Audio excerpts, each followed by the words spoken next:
Bom dia, pessoal! Hoje nós iremos dar início à nossa aula sobre princípios da ventilação mecânica em anestesiologia. E aí eu gostaria de iniciar a aula de hoje fazendo uma pergunta para vocês e eu gostaria que vocês pensassem nessa questão durante a nossa aula e tirassem as próprias conclusões no final da aula. A pergunta seria a seguinte: a ventilação mecânica, ela é um luxo ou ela é uma necessidade na medicina veterinária? A gente sabe que na medicina humana, a ventilação mecânica, ela tem sido muito utilizada, ela está presente na rotina da medicina humana e ela é considerada uma necessidade. E eu gostaria que a gente pensasse por que na medicina veterinária nós não consideramos a ventilação mecânica como uma necessidade. Porque a gente não faz a ventilação mecânica em todos os nossos pacientes. Gostaria que vocês pensassem nessa questão e depois a gente conversa um pouco mais sobre isso. Um dos motivos que fez com que a gente considerasse durante muitos anos a ventilação mecânica como um luxo na medicina veterinária foi justamente o preço, né? O valor pago por um equipamento para realizar a ventilação mecânica. Assim como a capnografia. A capnografia, há uns 5 anos atrás, por exemplo, ela não fazia parte, não era necessária na nossa rotina. Hoje em dia, ela é mais utilizada. Hoje a gente consegue comprar um monitor multiparamétrico por um preço mais acessível. Com a ventilação mecânica, a gente durante muitos anos, a gente não tinha possibilidade de comprar um equipamento porque ele era muito caro e a gente aceitou a depressão respiratória dos nossos pacientes. A gente sabia que eles tinham uma depressão respiratória e pouco a gente fazia para alterar, para mudar essa situação. E aí, com o tempo, a gente percebeu que fazendo a capnografia, fazer a capnografia era de extrema importância, não só para os resultados ventilatórios, mas também para os resultados circulatórios. E aí, quando a gente começou a medir a pressão de CO2 de todos os nossos pacientes, nós percebemos que boa parte desses pacientes, eles estavam durante as anestesias em hipercapnia. E hipercapnia é justamente a presença excessiva de CO2.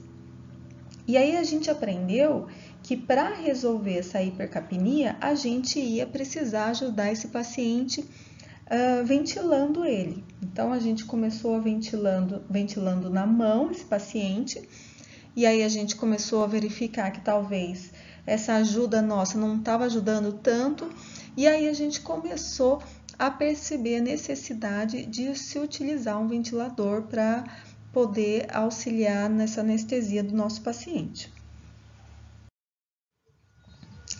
E aí a gente percebeu 2 problemas principais. A gente percebeu que a gente queria ventilar os nossos pacientes, só que a gente não tinha experiência com os ventiladores, a gente não sabia como realizar a ventilação dos nossos pacientes.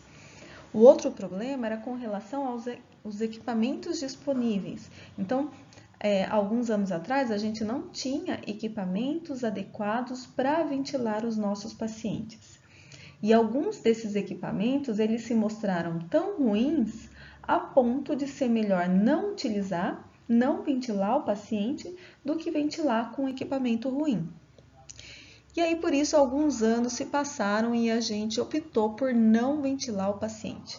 Até que as coisas foram melhorando, foram evoluindo e atualmente a gente tem disponível conhecimento para poder utilizar os ventiladores e a gente tem equipamentos adequados que vão garantir as necessidades dos nossos pacientes cães e gatos.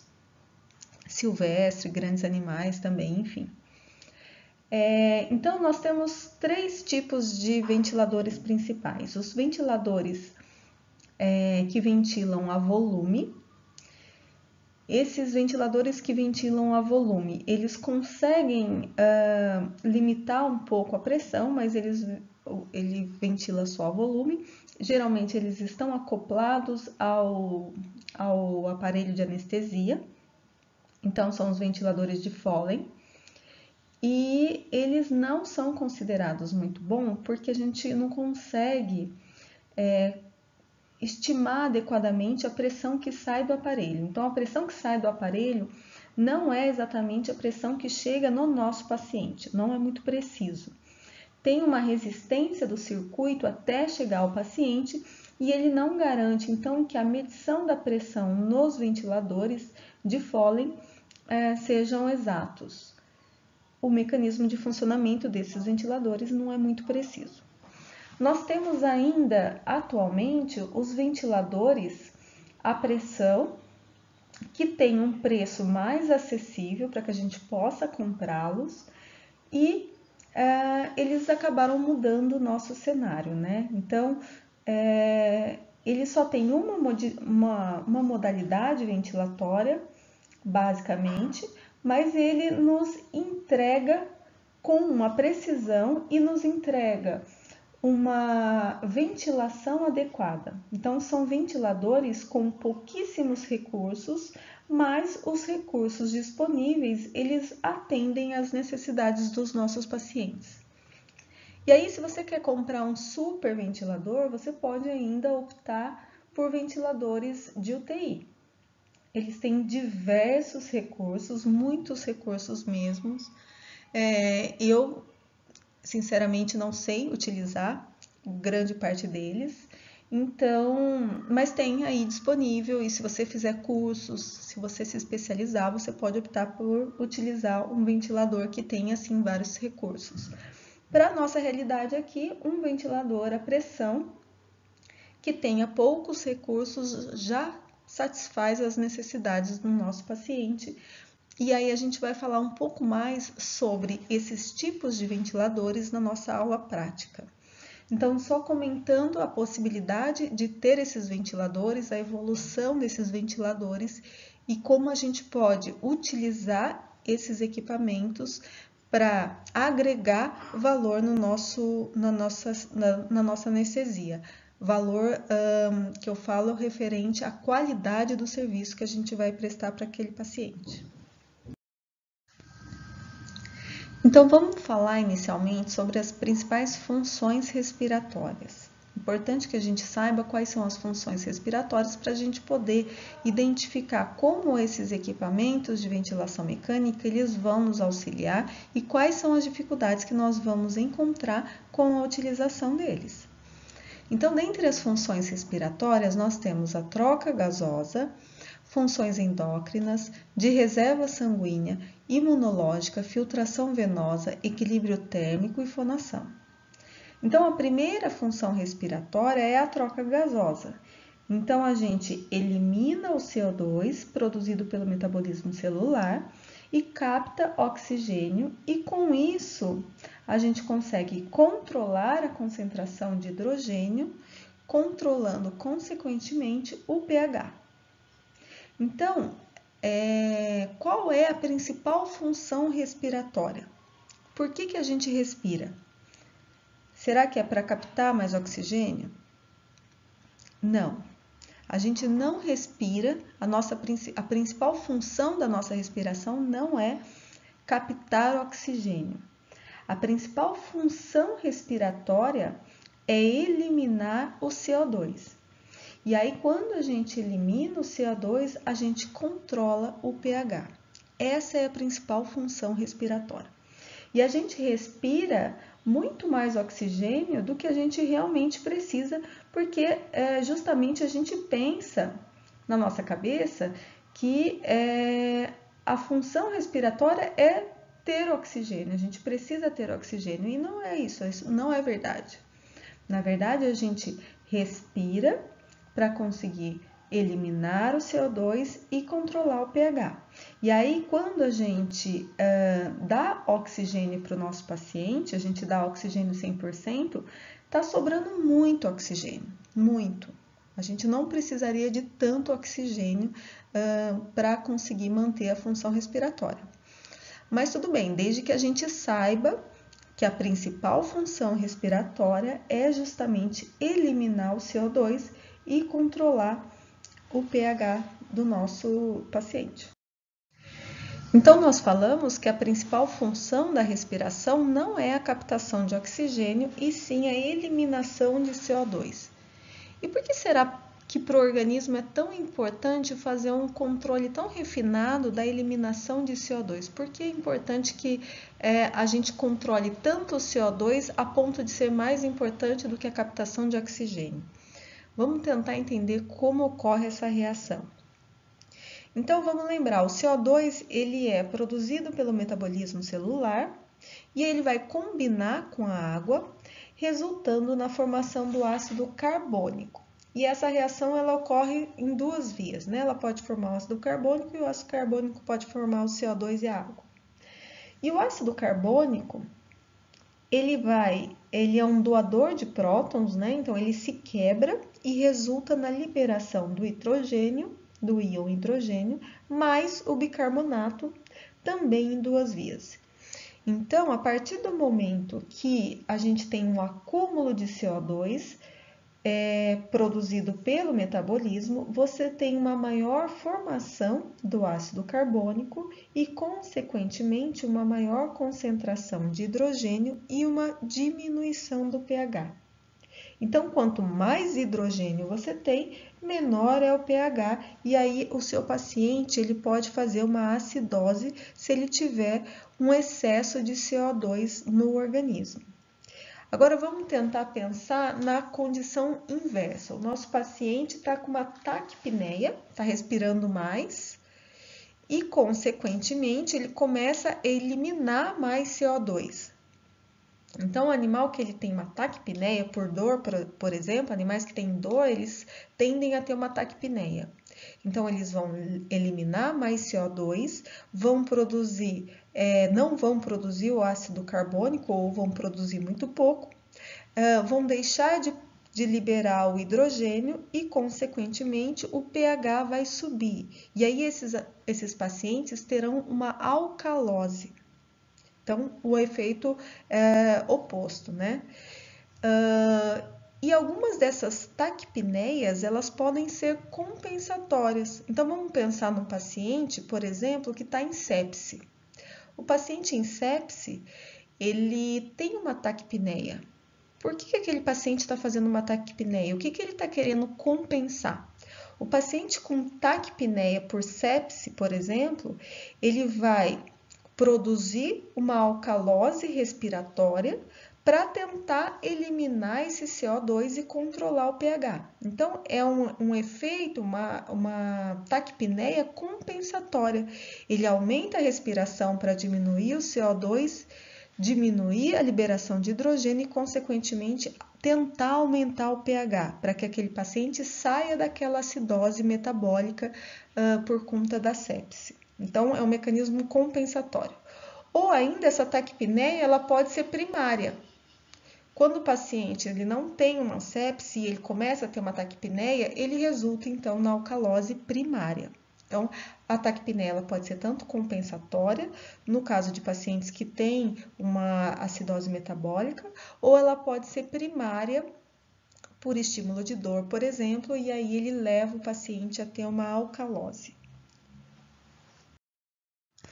E essas reações, elas são mais importantes e mais sensíveis do que a necessidade de oxigênio. A gente sabe que a gente trabalha com uma reserva de oxigênio. A gente trabalha com uma pressão arterial de oxigênio entre 80 a 100 milímetros de mercúrio. E a gente não precisa de tudo isso de oxigênio. A gente precisa de aproximadamente 60 milímetros de mercúrio. Então, com 60 milímetros de mercúrio, nós não teríamos problema. Mas nós temos muito mais oxigênio, principalmente se a gente for considerar durante uma anestesia, né? A gente fornece muito mais oxigênio do que aquele paciente realmente necessita. Vamos pensar, por exemplo, numa pessoa que mergulha. A pessoa mergulha e ela mantém sem respirar por aproximadamente, 2 minutos. Meu filho faz direto isso. Mergulha e fica embaixo da água contando o tempo. Quando aquela pessoa ela emerge, ela não está cianótica. Por que ela não está cianótica? Ela ficou um tempo sem respirar, ela ficou um tempo sem oxigênio. Como que ela não está cianótica? Ela não está cianótica porque não faltou oxigênio para aquela pessoa. Ela só precisou do estímulo de respirar, ela só precisou respirar, ela teve aquele estímulo justamente porque o pH dela começou a baixar e não por falta de oxigênio. Então, quando você precisa respirar, você não está cianótico ainda. E você não está cianótico porque não está te faltando oxigênio. E sim, você tem estímulos que fazem com que você respire para que você elimine o CO2 e mantenha o pH ideal para que aquele organismo mantenha a homeostase. Então, dando continuidade às funções respiratórias, nós falamos sobre a troca gasosa, mas o pulmão tem outras funções, como, por exemplo, uma função endócrina relacionada à produção de ECA, e é uma função indiretamente relacionada também com as alterações cardiovasculares. Então, um pulmão alterado, ele vai ter uma menor produção de ECA que vai interferir, que vai influenciar também na função cardiovascular. Nós temos ainda uma função de reserva sanguínea, e essa reserva sanguínea nos pulmões, ela é muito grande, tem muito sangue no pulmão, e ela pode ser considerada benéfica, mas ela também pode atrapalhar em algumas situações. Então, se você tem um paciente que ele está sendo bem ventilado, essa reserva sanguínea ela é benéfica. E aí, se o paciente tiver uma hemorragia, por exemplo, esse sangue que está no pulmão, ele pode ser mobilizado, ele pode ser direcionado para corrigir essa alteração. Agora, se você tem um paciente que não está sendo bem ventilado e ele tem muito sangue nesse pulmão, você não vai conseguir oxigenar todo esse sangue do pulmão. E aí o sangue que vai sair do pulmão, que vai ser direcionado para o restante do corpo, ele é um sangue praticamente venoso, muito pobre em oxigênio. E aí nessa situação não é legal. Então, essa reserva de sangue, ela é benéfica, mas obrigatoriamente faz com que a gente deixe esse paciente bem ventilado. Esse paciente, por exemplo, que ele está sendo mal ventilado e tem grande quantidade de sangue no pulmão, ele vai ter uma hipóxia e essa hipóxia, ela pode fazer com que haja liberação de catecolaminas e as catecolaminas vão levar a uma vasoconstrição pulmonar, tirando o sangue do pulmão, né? Tirando o excesso de sangue do pulmão, redistribuindo esse sangue, e aí fica mais fácil do pulmão conseguir ventilar todo esse sangue que sobrou. Então, desta forma, ele vai ser mais efetivo para conseguir fazer a ventilação e mandar um sangue mais oxigenado para o corpo. Então, por isso que quando eu faço dexmedetomidina, geralmente o paciente tem uma melhora na ventilação, porque a dexmedetomidina ela faz vasoconstrição pulmonar e aí a eficiência da troca gasosa ela é muito melhor. Então, essa reserva sanguínea ela pode ser benéfica em algumas situações, mas ela também pode atrapalhar em outras e é importante que a gente saiba aí quais são essas situações. Nós sabemos ainda que o pulmão, que na verdade, né, as funções respiratórias, né, estão relacionadas ainda com a defesa contra partículas e patógenos que podem ser inalados. Então, ela é um mecanismo de defesa do epitélio respiratório capaz de aprisionar e destruir substâncias que são potencialmente nocivas para o organismo. Então, é considerada uma primeira linha de defesa ali contra micro-organismos que podem causar danos ao organismo. Nós temos ainda uma função relacionada com o equilíbrio térmico. Então, há uma modulação da frequência respiratória para controlar a perda de água e de calor, principalmente aí nos cães, né, que nós não tem, nós ainda temos as glândulas sudoríparas, mas os cães, eles fazem arfamento, né, então eles aumentam a eliminação de CO2 para tentar, numa situação de calor excessivo, controlar, fazer essa troca de calor aí com o ambiente. Então eles fazem o arfamento e pode, em algumas situações, levar à alcalose. E tem ainda a fonação que é o movimento do ar pelas pregas vocais, né, criando as vibrações. Então, nós temos todas essas funções respiratórias. O pulmão tem várias funções, mas basicamente nós iremos abordar situações que estão relacionadas, que estão envolvidas em uma anestesia. Mais especificamente as trocas gasosas. Porque fazer ventilar não significa fazer funcionar todas essas funções. Então, nós iremos abordar aquelas funções que podem ser influenciadas, que podem ser alteradas mediante a uma boa ou uma não tão boa ventilação assim do paciente, tá bom? Falando um pouco mais sobre a função respiratória, nós sabemos que o ar ele vai passando, né, pela laringe, pela traqueia, pelo brônquio principal, pelo brônquio lombar, até que ele chega no bronquíolo. O brônquio principal, ele se divide em mais de 22 vezes em uma grande rede de passagem de ar que também é bem vascularizada, aumentando aí a possibilidade de passagem do ar, de captação desse ar para que ocorra as trocas gasosas.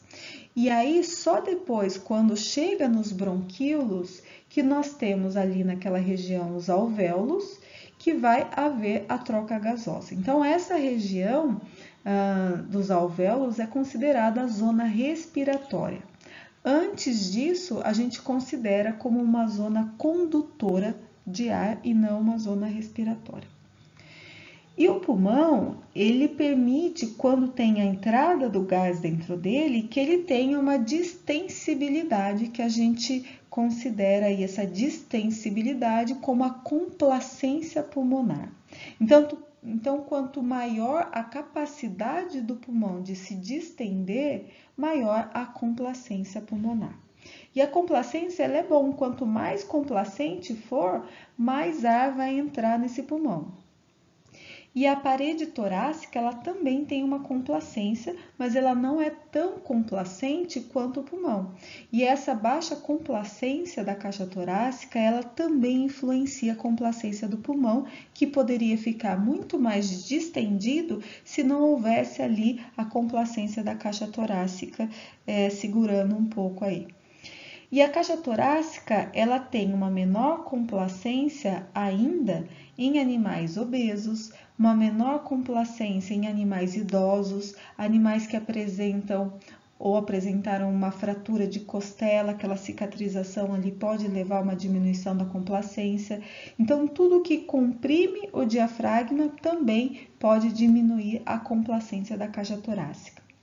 E a complacência pulmonar também pode ser, tem alguns fatores que podem influenciar nessa complacência pulmonar. Por exemplo, a idade, animais mais idosos têm uma menor complacência, animais que são fumantes passivos também têm uma menor complacência pulmonar, animais que vivem em regiões que têm grande poluição, também tem uma menor complacência, enfim, alguns fatores que influenciam na complacência pulmonar.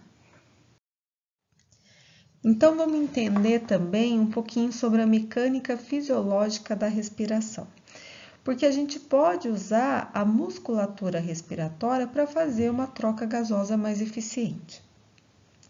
Então, a contração muscular na inspiração, ela é feita pela contração do diafragma, que é o principal músculo da respiração, e a contração do músculo intercostal externo.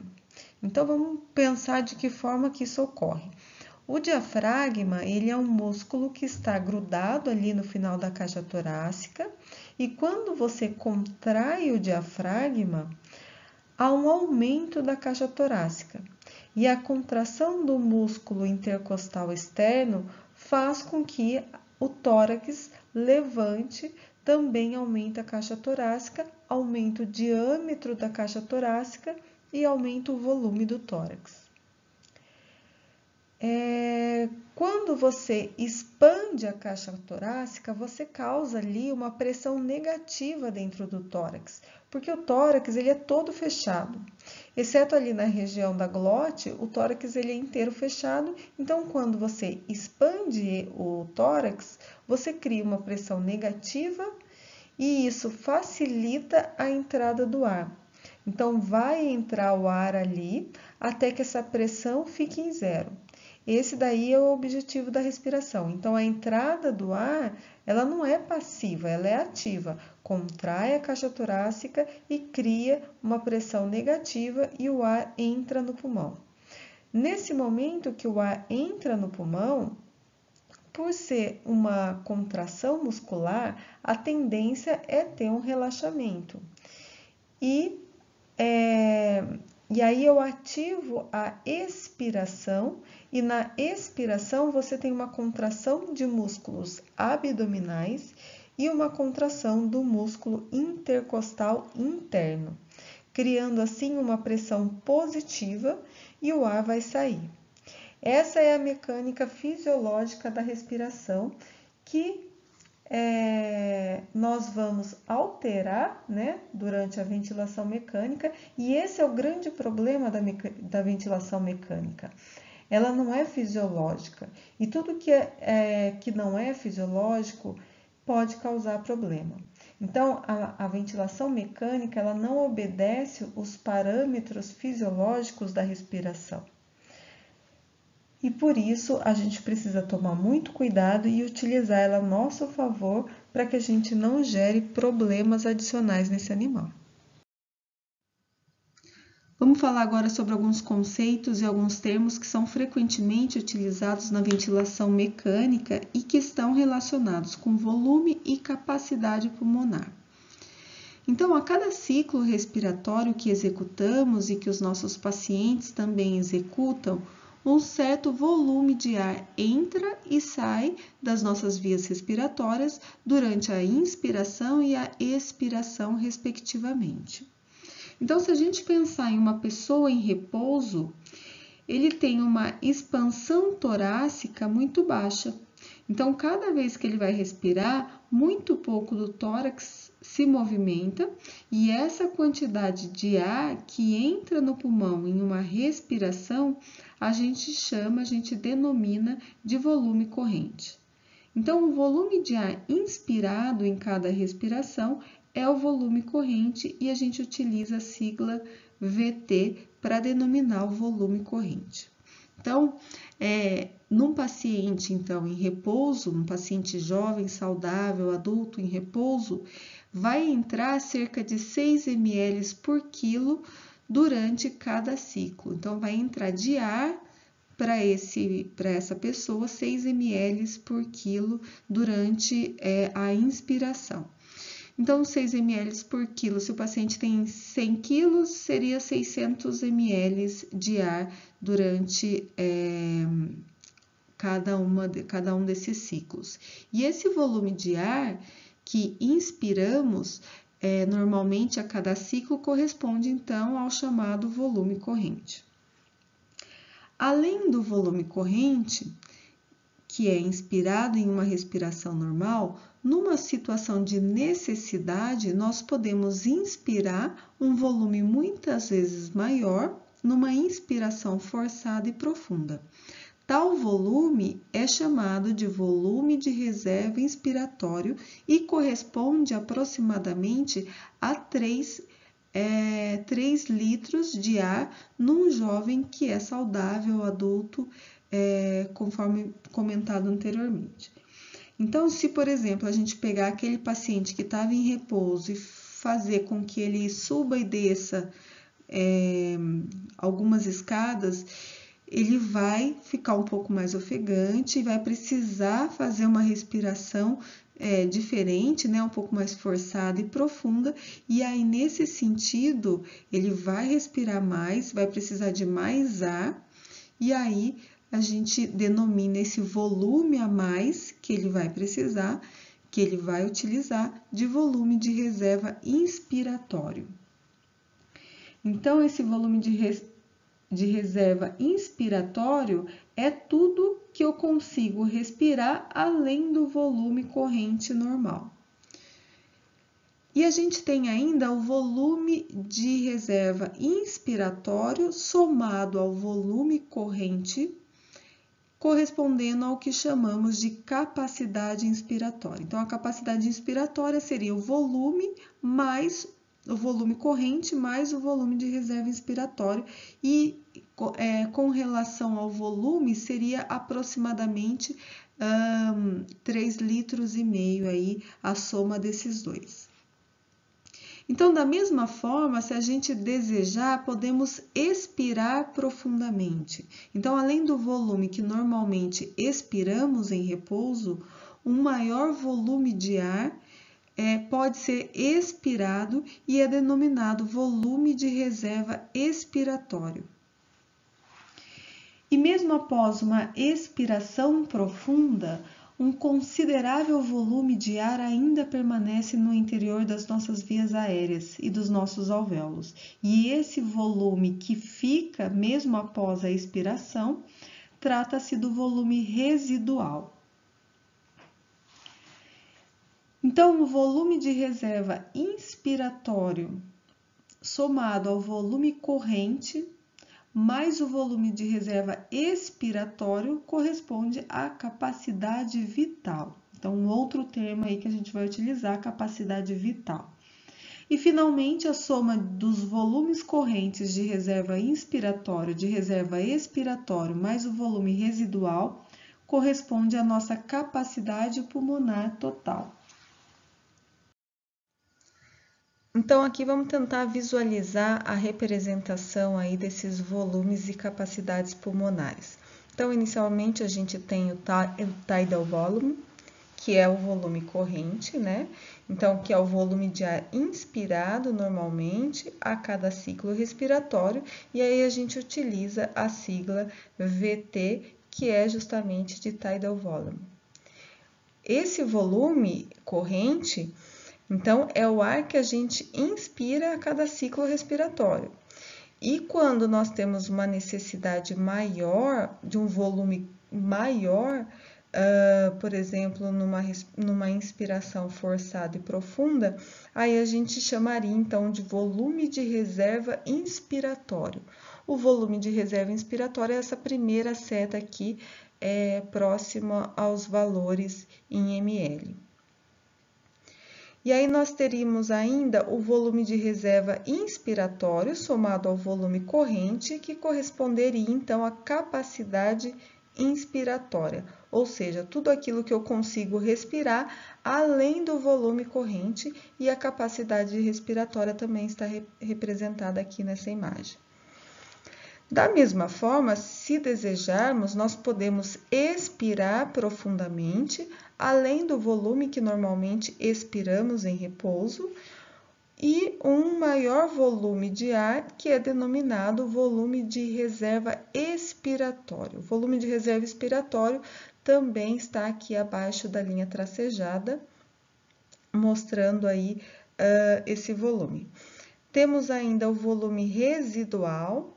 Então, mesmo após uma expiração profunda, um considerável volume de ar ainda permanece no interior das vias aéreas, dos nossos alvéolos, e é denominado de volume residual, demonstrado aqui nessa última linha. E o volume de reserva inspiratório somado ao volume corrente mais o volume de reserva expiratório corresponde, então, à capacidade vital, que também está representada aqui nessa imagem. E, finalmente, nós temos ainda a capacidade pulmonar total, que é essa última seta aqui.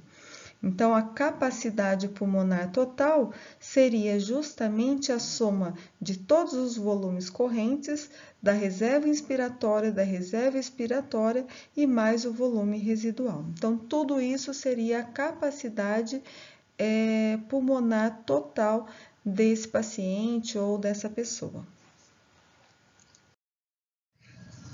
Então, nós vimos o VT, que é o volume corrente, e nós temos ainda o volume minuto, que é o VE, que é o volume corrente vezes a frequência respiratória. Então, não adianta você mandar um volume de ventilação de 15 ml por quilo e deixar a frequência respiratória em 5 movimentos por minuto. Você tem que fazer esse ajuste, você tem que lembrar que você precisa fazer esse ajuste. Então, o volume minuto ele é igual à frequência vezes o volume corrente. Se eu tenho, então, uma frequência de 10 movimentos por minuto, vezes um volume corrente de 100 ml, eu vou ter aí, nesse caso, um volume minuto de 1 litro. Agora, se eu tenho uma frequência de 5 movimentos por minuto e um volume de 100 ml, eu tenho um volume minuto de 500 ml. Eu posso corrigir uma ventilação tanto no volume que eu desejo dar para esse paciente, né, o volume de ar, quanto também pela frequência respiratória. E se eu quiser ventilar o paciente com um volume baixo, eu tenho que aumentar a frequência. Ou se eu quero ventilar o paciente com uma frequência baixa, aí eu vou aumentar o volume corrente desse paciente. Só que não é bem assim que acontece, né? Nós não vamos aproveitar todo esse volume, porque existe o espaço morto. Então, o espaço morto, ele é o ar que entra na respiração e que não é aproveitado, por exemplo, animais que apresentam um pescoço muito longo, eles têm um espaço morto maior, porque tem uma traqueia muito grande e todo o ar que está na traqueia é considerado como espaço morto anatômico. Porque ele não vai sofrer troca gasosa nesse ar que fica nessa região da traqueia, do pescoço do animal. Então, se o espaço morto desse animal é de 5 litros, e ele precisa de 5 litros, significa que o volume corrente dele tem que ser de 10 litros. E ele terá só 50% de aproveitamento desse volume corrente devido à presença desse espaço morto. Então, por que isso acontece? Porque na hora que ele expirar o ar que estava no pulmão, esse ar expirado ele vai para a traqueia. E esse ar ele está com bastante CO2 e esse ar com CO2 vai ficar ali na região da traqueia. Quando aquele animal inspirar novamente, esse ar com CO2 que estava na traqueia vai voltar para o pulmão. Então, o espaço morto, ele tem que ser necessariamente menor do que a capacidade vital desse pulmão, senão aquele paciente ele vai ter problema. Então, vamos pensar o que acontece com animais como a girafa, que apresentam um espaço morto anatômico muito grande. Então, a girafa, ela respira um volume muito grande, por isso que ela tem essa caixa torácica maior, né? Então, ela precisa ter um volume corrente muito alto para que ela possa superar o espaço morto. E aí, nessa situação, o espaço morto, embora muito grande, ele perde a importância para a girafa. E aí, o que acontece com a girafa ou com outros animais que apresentam um pescoço longo quando eles fazem uma taquipneia? Então, a girafa, quando ela faz taquipneia, ela diminui, né, o volume corrente. Nós sabemos que o volume minuto é o volume corrente vezes a frequência respiratória. Se você aumenta a frequência respiratória, você diminui o volume corrente. Então, se você diminui o volume corrente, esse espaço morto ele ganha importância, porque a quantidade verdadeira de ar fresco que entra no pulmão desse animal passa a ser menor. Então, a taquipneia ela não é boa para girafa ou para qualquer outro animal que apresenta o pescoço longo, que apresenta o espaço morto anatômico grande. Então, ela tem que ter uma frequência mais baixa, uma frequência respiratória mais baixa e uma amplitude alta, para que dessa forma ela consiga superar o espaço morto e o espaço morto não interfira aí na respiração desse animal.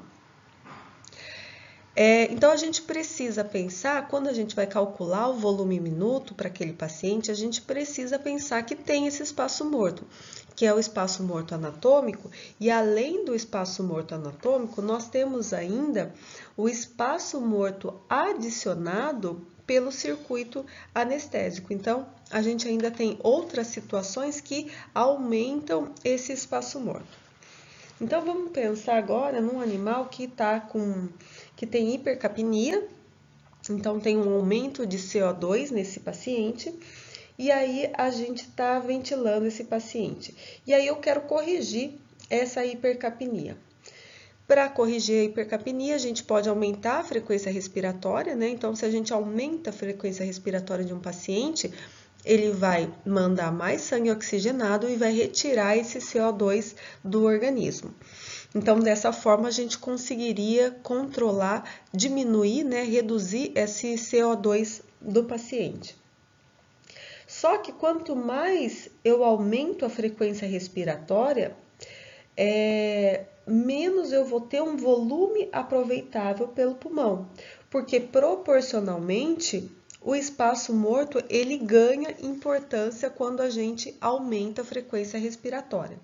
Então, quando a gente precisa aumentar a frequência respiratória, a gente precisa lembrar também que o espaço morto desse paciente ele vai ganhar uma maior importância. Não só o espaço morto anatômico, mas o espaço morto que é adicionado pelo circuito.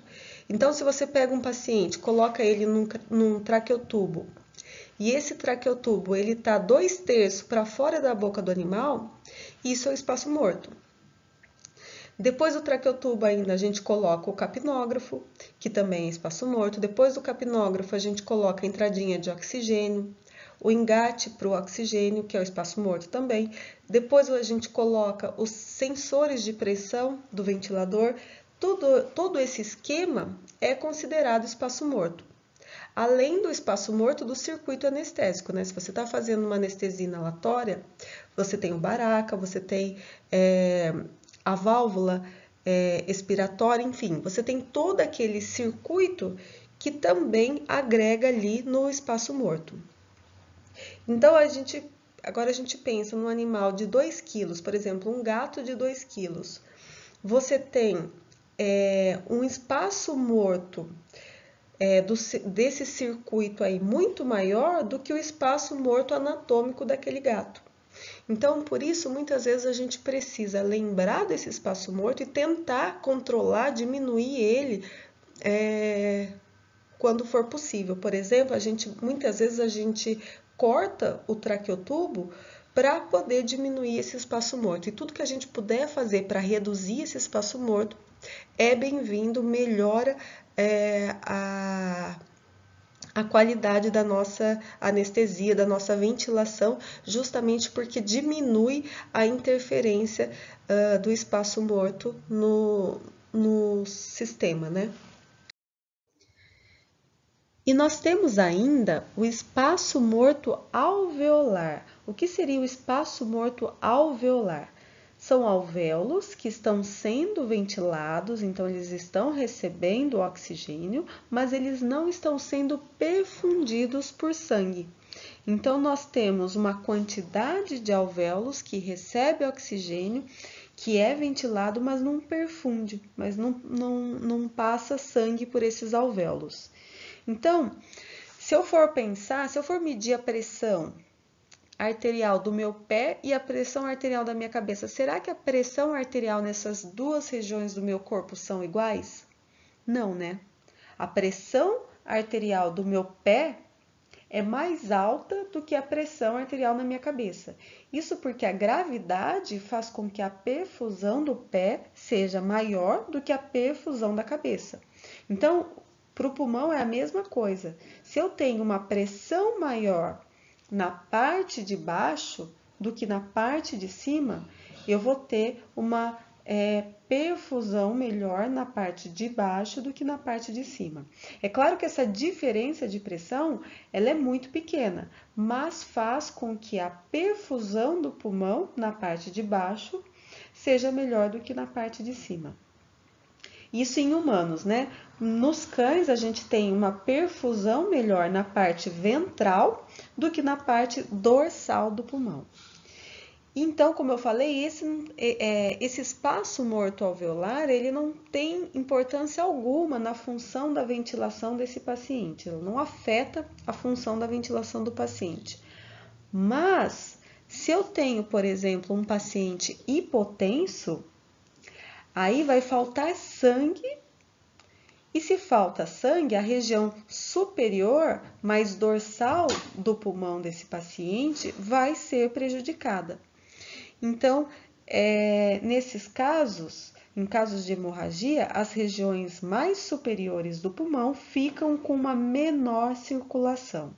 E se o alvéolo não tem circulação, ele enche de ar, mas ele não tem perfusão por sangue, ele não faz troca gasosa.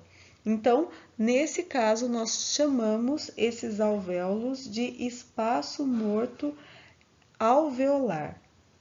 Então, seriam alvéolos que são ventilados, mas não são alvéolos perfundidos. A gente chama de espaço morto alveolar. E a soma de todos esses espaços mortos que eu falei faz com que o volume corrente tenha que ser cada vez maior. Então, a gente precisa pensar que esse espaço morto, ele existe, né? Tanto o espaço morto alveolar, quanto o espaço morto anatômico, e a gente precisa considerá-lo e verificar que ele vai alterar também o volume corrente necessário para ventilar aquele paciente. Bom, pessoal, era isso que eu queria passar para vocês na aula de hoje. Nós iremos dividir o conteúdo de ventilação mecânica em 2 momentos, então a gente vai dividir esse conteúdo em 2 aulas.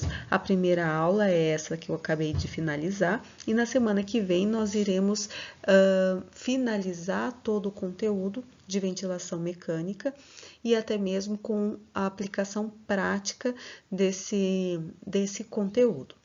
Tá bom? Eu optei por dividir em 2 momentos a aula de ventilação mecânica porque é um conteúdo muito novo, muito extenso, mas eu acho que é importante para a formação de vocês que vocês tenham esse primeiro contato com a ventilação mecânica. Tá bom?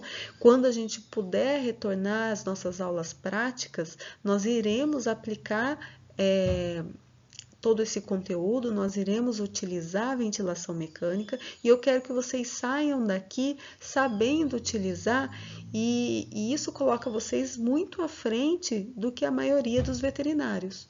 Porque a grande maioria dos veterinários não faz ventilação mecânica e não sabe utilizar um ventilador.